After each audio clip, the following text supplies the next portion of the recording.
Olá, essa é a aula número 8 do curso de Soberania Digital. Meu nome é Fernando Horta e hoje nós vamos falar sobre economia no mundo digital novamente. Né? Só que hoje nós vamos trabalhar mais pela ótica da sociedade. Na aula passada nós comentamos um pouco o papel da iniciativa privada e do Estado nesses processos, né? O Estado investindo bastante em tecnologia, a iniciativa privada de alguma maneira desenvolvendo também tecnologias, especialmente para o mundo financeiro. A gente falou um pouco sobre moedas digitais, sobre essa questão do blockchain, e hoje nós vamos falar a respeito dessas transformações pelo olhar da sociologia, pelo olhar das sociedades. Como é que isso funciona efetivamente dentro da nossa vida, né? Não só nos grandes esquemas econômicos, mas a sua correlação com a nossa vida. Então a gente vai trabalhar sobre esse conceito de capitalismo de vigilância. As pessoas têm uma ideia um pouquinho equivocada do que significa esse capitalismo de vigilância. As pessoas pensam que nós estamos sendo vigiados pelas grandes elites, pelas grandes corporações. Não é bem essa relação. Mas vamos lá. Depois vamos falar um pouquinho sobre produção e controle em escala no mundo digital, porque isso é muito importante. A produção passa a ser feita cada vez mais direcionada para os indivíduos, mas mesmo esse direcionamento ele não limita a escala da produção, tá? E obviamente que o controle que se faz sobre essa produção também vai aumentando, também vai se tornando um dos pontos importantes para diferenciar essa nova forma de produção das formas antigas. E a gente vai cair dentro de um problema que já nos é bastante comum, que é a questão da desigualdade. Só que agora a gente tem que pensar essa desigualdade não mais só no campo material, não mais só no campo das ideias ou no campo das culturas, não mais só no campo jurídico, como nós temos já diversas formas de desigualdade, mas uma desigualdade no mundo digital. Essa desigualdade digital, como é que ela funciona? Será que ela é simplesmente um rebate daquilo que acontece no mundo material para o mundo digital? Será que existem novas formas de desigualdade escondidas nesse processo? Vamos dar uma olhadinha como é que tudo isso se desenrola? Então vamos lá. A primeira coisa que a gente tem que entender nesse capitalismo de vigilância, nessa nova forma de produção de valor que nós temos no século XXI, é que o comportamento passa a ser um valor, gente. Como assim comportamento? Não é da forma como você se comporta nas redes. Aquilo que você consome, aquilo que você visita, aquilo que você procura, aquilo com o qual você se relaciona, aquilo que te traz emoção, aquilo que te traz nojo, aquilo que te traz ódio, tudo isso passa a ter valor. Ou valor comercial, ou valor político comercializado. E a gente tem que entender, na realidade a gente falou disso um pouquinho lá atrás, mas isso vai se tornar cada vez mais importante no mundo, e eu efetivamente não sei como a gente pode evitar esse tipo de coisa, ok? Esse comportamento como valor, ele gera algumas características importantes que nós estamos vendo no mundo digital. Uma delas é essa ideia da inovação sem permissão. Olha só, como é que funcionava antes? Nós tínhamos antes as grandes empresas, quando havia uma inovação, essas empresas de alguma maneira precisavam se adaptar a essa inovação, mas faziam isso através da permissão dos seus donos. Então o dono entendia que havia uma nova forma de produção, então agora nós vamos trocar as nossas fábricas, ou nós vamos mandar os nossos funcionários fazerem esses cursos, nós vamos alterar a nossa forma de produção. Ou seja, era sempre a partir de uma noção de permissão que essas inovações entravam dentro da vida produtiva das pessoas. Agora não. Dentro desse capitalismo de vigilância, qualquer tipo de inovação, seja no seu comportamento, seja nas novas tecnologias, seja efetivamente novas empresas que surgem do dia para a noite com novos serviços. A gente viu aí a Uber viralizando, né, muito fortemente na segunda década do século XX, se tornando uma das empresas mais caras do mundo, né, mais valiosas do mundo. E toda essa inovação ela atinge o mundo digital sem pedir permissão nenhuma.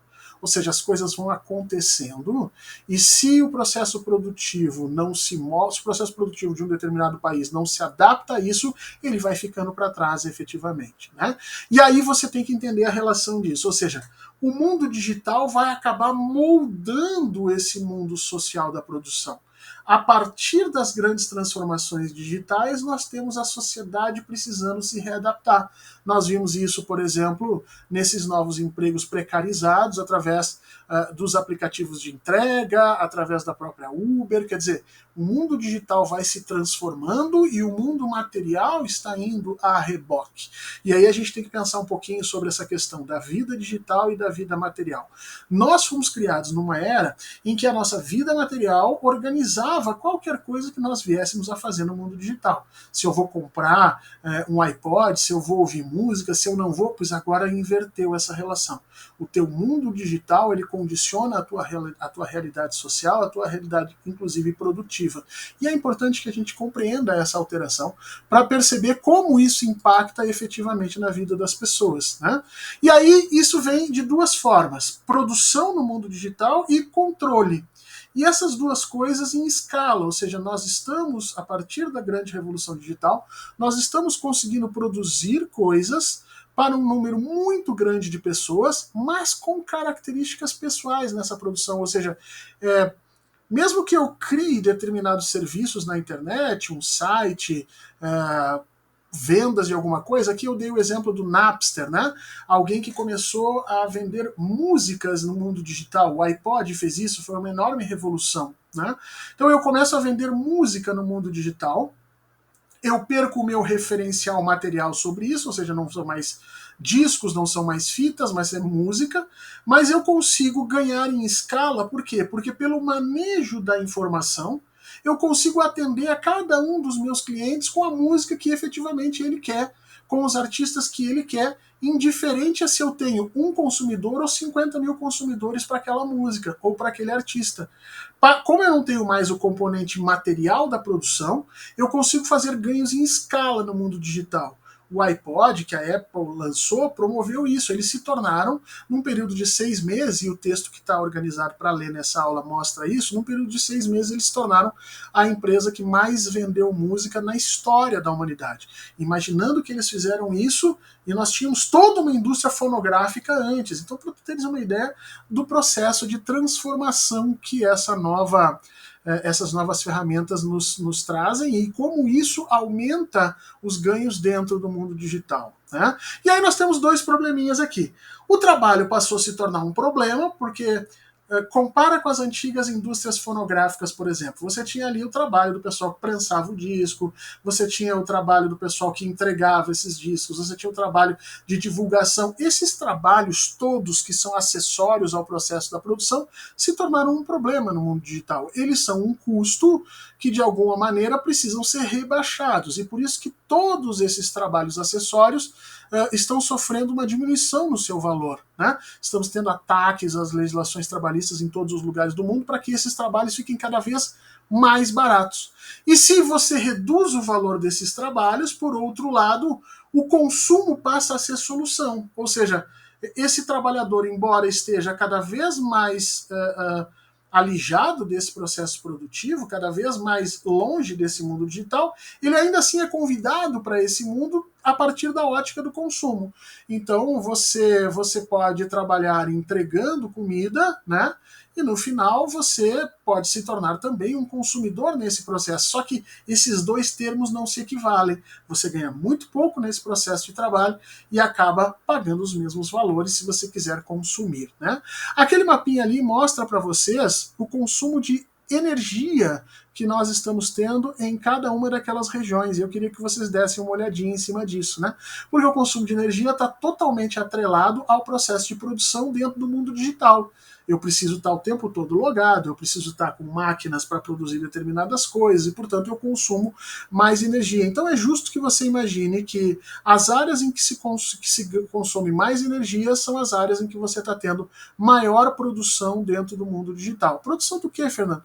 Produção de mercadorias que estão sendo consumidas, que nem a gente falou na aula passada, sejam informações, sejam programas, sejam músicas, enfim, podcasts, o que quer que você esteja produzindo ali. Né? Então perceba como a área azul que você está vendo aqui, nós chamamos de norte global, consome 36% de todo esse processo de energia. Né?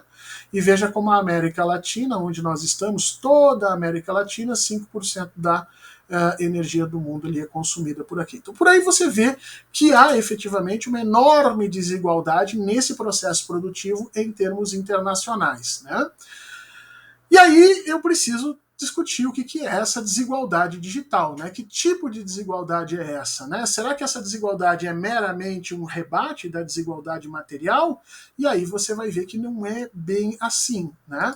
Porque você tem áreas aqui, como por exemplo a África, que tem uma desigualdade material, ou seja, tem um nível de pobreza maior do que a América Latina, mas você percebe que, em realidade, se nós formos olhar pelo consumo de energia, ela parece que não tem essa relação, né? Então, não dá para fazer um rebate sobre as desigualdades materiais e a desigualdade digital. É possível dizer sim que em algumas áreas essas coisas se equivalem, mas não em todas. E também não em todas as populações dentro de uma mesma área. Por quê? Porque aí entra o papel dos algoritmos e o papel das redes. Eu posso deslocar dentro do meu mundo digital se eu tiver como construir esses algoritmos ou pensar eles, eu posso transportar esses processos de riqueza para determinados grupos sociais, favorecendo uns e não outros a partir simplesmente da alteração dos algoritmos, ok? E isso traz consequências óbvias para a política e para a democracia, porque ao fazer isso eu empodero determinados grupos, enfraqueço outras, né? E quem tem esses acessos desses algoritmos não são os estados, mas a iniciativa privada das grandes empresas, né? Então, essa desigualdade digital, ela acaba interferindo essencialmente no meu processo de produção e, obviamente, com tudo isso através do meio ambiente. Aí você pergunta, mas Fernando, que meio ambiente? Gente, você já ouviu falar no e-lixo? Lixo digital, você já ouviu falar nessa demanda de consumo de energia, você já ouviu falar nos minerais necessários à produção dessas novas tecnologias, dos chips, das placas-mães, dos processadores, né? E já percebeu onde esses minerais são retirados, de onde eles são retirados? E aí, se você fizer mais ou menos um mapa na sua cabeça, você vai ver que existe uma parte do mundo que simplesmente está sendo expoliada para essas produções digitais e está ficando fora, inclusive, do próprio processo de revolução, né? E nós precisamos pensar nessa situação toda na hora que nós trabalhamos o conceito de desigualdade digital, porque a desigualdade digital também afeta a relação material, né? Há determinadas áreas que estão longe desses novos processos de produção, você tem um acirramento do processo de desigualdade. Elas estão ainda mais longe do que estavam no processo econômico lá no início do século XX. Toda essa nova distribuição dos processos produtivos e essa nova distribuição das matérias-primas ou da exploração das matérias-primas que são necessárias, elas acabam alterando o próprio sentido de desigualdade que a gente tinha no século XX. O que eu quero dizer para vocês com isso? No século XX, nós tínhamos algumas áreas que nós entendíamos que eram áreas pobres e algumas áreas que eram áreas ricas. Eu vou mostrar aqui para vocês aquele mapinha de novo, né? No século XXI, essas coisas estão se alterando efetivamente. Você tem um enriquecimento bastante grande dessa área vermelha que você está tendo aqui. Nós estamos falando do sul da Ásia, né, ou do sudeste asiático, né? E também uma área que passa a figurar muito importante nesse novo mundo digital, que é essa área da Europa Oriental, incluindo aí grande parte da antiga Rússia. Né? Então essas novas áreas que se desenvolveram, vamos dizer assim, muito fortemente dentro do mundo digital, acabam alterando a forma como a gente entende essa nova geografia dos valores dentro do mundo digital. E aí você pode dizer, Fernando, mas a América Latina e a África sempre tiveram na rabeira desses processos, lá no século XX eram algumas das áreas mais pobres do planeta, e parece que nesse novo mundo digital elas seguem nesse mesmo parâmetro, seguem sendo áreas pobres nesse mundo digital. E aí eu tenho que dizer para vocês que é verdade. Nós, especificamente na América Latina e também na África, não conseguimos ainda nos aproveitarmos dessas grandes revoluções digitais. Estamos inseridos nesse processo pela área do consumo.